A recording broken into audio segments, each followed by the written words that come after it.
सबको नमस्ते, मैं पुष्कर अवस्थी। देखिए, एक सवाल है।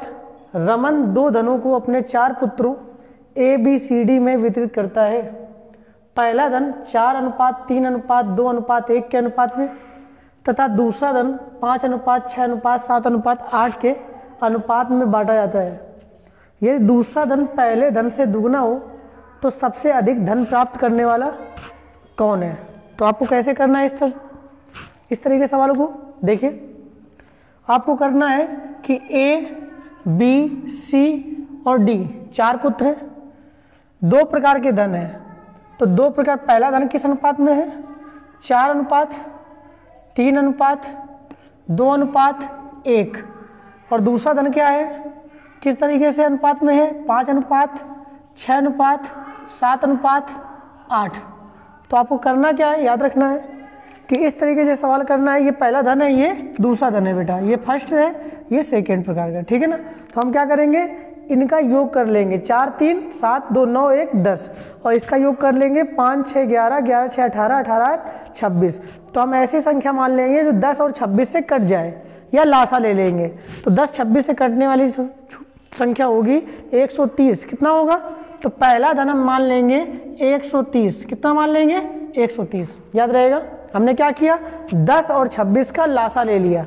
हमारा लासा कितना आया? 130। ये लासा कैसे? 10 कॉमा यहाँ पर क्या कर लेंगे, 26 का लासा ले लेंगे, ठीक है ना बेटा। लासा ले लेंगे तो कितना आएगा?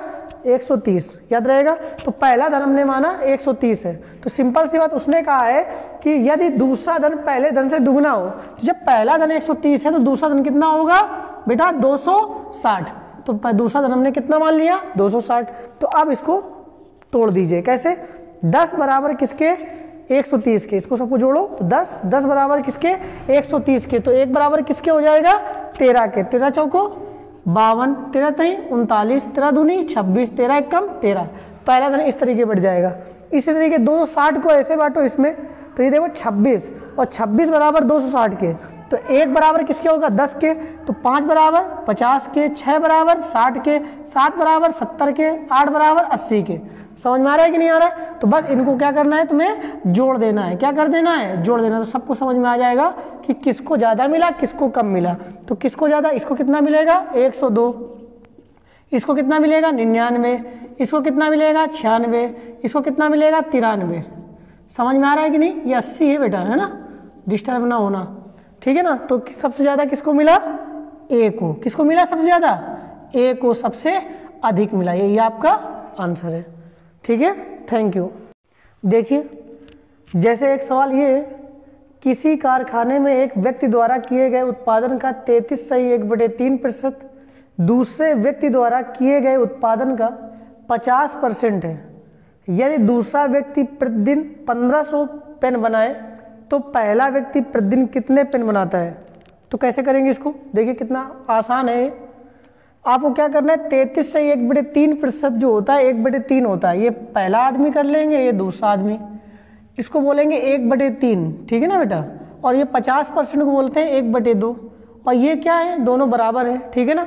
तो याद रहेगा, ये दोनों क्या है, बराबर है। और इससे पहले वाले वीडियो में मैंने इसको बताया था कि जब भाग दोनों इक्वल हो तो अनुपातिक वैल्यू नीचे जो हर होता है वही होता है। तो इसका अनुपात जो होगा 3:2 ही हो जाएगा। क्या हो जाएगा?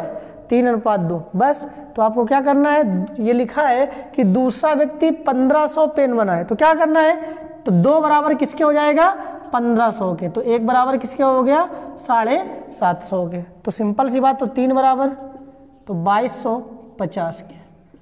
यही आपका आंसर है, ठीक है बेटा। समझ में आ गया क्या हुआ कि 2 बराबर 1500 के, 1 बराबर 750 के, तो 3 बराबर 2250। तो आपका आंसर कंप्लीट हो जाएगा। Thank you. देखिए, एक सवाल है कि जितने समय में एक खरगोश 5 छलांग लगाता है उतनी देर में एक कुत्ता 3 छलांगे लगाता है। यदि कुत्ते की एक छलांग में तय की गई दूरी खरगोश की 3 छलांगों में लगाई गई दूरी के बराबर हो तो कुत्ते व खरगोश की चालों का अनुपात क्या होगा? तो इसको कैसे आसान तरीके से कर सकते हैं। देखिए, आप किसका पूछा है? डॉग का और रैबिट का। तो आपको क्या करना है, डॉग कर देना है और रैबिट कर देना है। कर दिया। तो इसका भी पूछा है अनुपात। चालों का, तो हमें क्या करना है, केवल आपको समझना है केवल। तो जहाँ जहाँ डॉग की वैल्यू हो वहाँ पर डॉग की, और जहाँ रैबिट की वैल्यू हो वहाँ पर रैबिट की। तो कैसे, खरगोश की 5 छलांगों, खरगोश की तरफ 5 लिख दीजिए। अब कुत्ते की 3 छलांगों, कुत्ते की तरफ 3 लिख दीजिए। इसके बाद फिर यदि कुत्ते की क्या कह रहा है 1 छलांग में, तो कुत्ते में क्या लगाएंगे 1, और इसके बाद छलांग में तय की गई दूरी, और उसके खरगोश की 3 छलांगों में खरगोश तरफ 3 लिख दीजिए।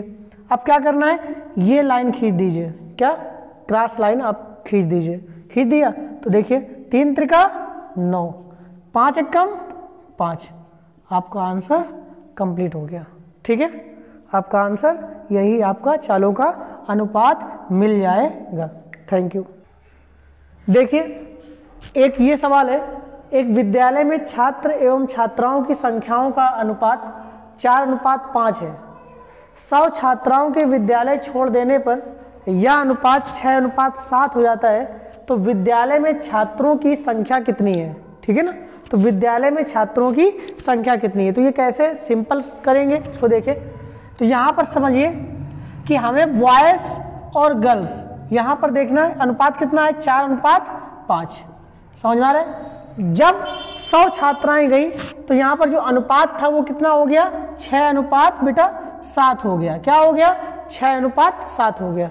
तो आपको क्या करना है, याद रखना, गया कौन है, छात्राएं गई हैं, तो बॉयज़ तो वही होने चाहिए ना, तो बॉयज़ को आपको बराबर कर देना है। ठीक है ना, इन दोनों को बराबर कर देना है। तो यहाँ पर क्या करना है 3 का गुणा कर दीजिए, और यहाँ पर 2 का गुणा, तो ये क्या हो जाएगा 12, और ये क्या हो जाएगा 15। दिख रहा है ना, समझ में आ रहा है, समझ में। इसी तरीके से ये क्या हो जाएगा 12, और ये हो जाएगा 14। समझ में आ रहा है, ये क्लियर हो गया। तो आप क्या करना है आपको कि यहाँ पर देख लीजिए कि बॉयज़ बराबर हो गए, तो यहाँ पर जैसे ही बॉयज़ बराबर हो गए वैसे समझ में आ जाएगा कि गर्ल्स पहले 15 थी, अब कितनी हो गई 14 हो गई। तो कितना कम हो गई, 1 कम हो गई। कितनी हो गई 1 कम। कितना कम हो गया 1 कम हो गया, नहीं कम हो गया। तो यही 1 की वैल्यू दी गई है 100 के। जब 1 बराबर 100 के, सिंपल सी बात है, जब 1 बराबर 100 के होगा तो भैया 12 बराबर किसके होगा भैया, तो 1200 के। यही आपका आंसर है। तो बॉयज़ कितने होंगे आपके 1200। ठीक है, आशा करता हूँ आपको आ गया होगा। Thank you. देखिए सवाल है कि संपूर्ण पृथ्वी पर थल तथा पानी का अनुपात 1:2 है। उत्तरी अर्धगोलार्ध पर यह अनुपात 2:3 है। दक्षिणी अर्धगोलार्ध पर थल और पानी का अनुपात कितना है। तो इस सवाल को कैसे सिंपल करेंगे, देखिए हम पहले तो ये बना लेंगे कि ग्लोब बना लेंगे, ठीक है ना, पृथ्वी का चित्र बना लेंगे, और ये आपका ये पता है होगा, ये भूमध्य रेखा होती है। तो इसमें थल और पानी का अनुपात क्या है, इसमें थल और पानी का जो अनुपात है वो है 1:2। कितना है 1:2। तो हम क्या करेंगे, इसको हम 100 मान लेंगे थल को, और इसको हम 200 कर लेंगे। समझ में आ रहा है, इसको 100 मान लिया, इसको 200 मान लिया, और जैसे ये 300 हुआ तो 300 हाफ में जाएगा कि नहीं जाएगा। तो 300 कहाँ जाएगा, ये नॉर्थ पोल है बेटा, और ये साउथ पोल है, होता है। तो ये नॉर्थ पोल में 150 चला गया, और 150 साउथ पोल में चला गया। समझ में आ गया। तो ये 150 का अनुपात लिखा है उत्तरी अर्धगोलार्ध पर यह अनुपात 2:3 है। तो 2:3 इसमें बांट दीजिए। जब 2-3 में 150 को आप बांटोगे तो 5 बराबर 150 के, क्यों भाई हो जाएगा। तो 5 बराबर 150 के, तो 1 बराबर होगा 30 के, तो 30 हो जाएगा। समझ में आएगा। तो 30 दूनी क्या हो जाएगा 60, और 30 नहीं 90। तो ये 60 और 90 में टूट जाएगा। तो इसका मतलब ये हुआ 60 और ये हो गया 90। इसका मतलब थल में 60 चला गया उत्तरी अर्धगोलार्ध पर, तो इसका मतलब 60 जब चला गया 100 में, तो बचा कितना बेटा 40। तो 40 किस में आ जाएगा, दक्षिणी अर्धगोलार्ध पर। इसी तरीके 200 में 90 नॉर्थ पोल में, मतलब उत्तरी अर्धगोलार्ध पर चला जाएगा। समझ में आ रहा है। 90 तो बचा कितना 110। तो यहाँ लिख देंगे। अब अनुपात लगा देना और काट देना, तो अनुपात क्या हो जाएगा 4:5। इसका आंसर क्या हो जाएगा 4:11, सॉरी 4:11 रहेगा। ठीक है ना, आशा करता हूँ आपको आ गया होगा। Thank you.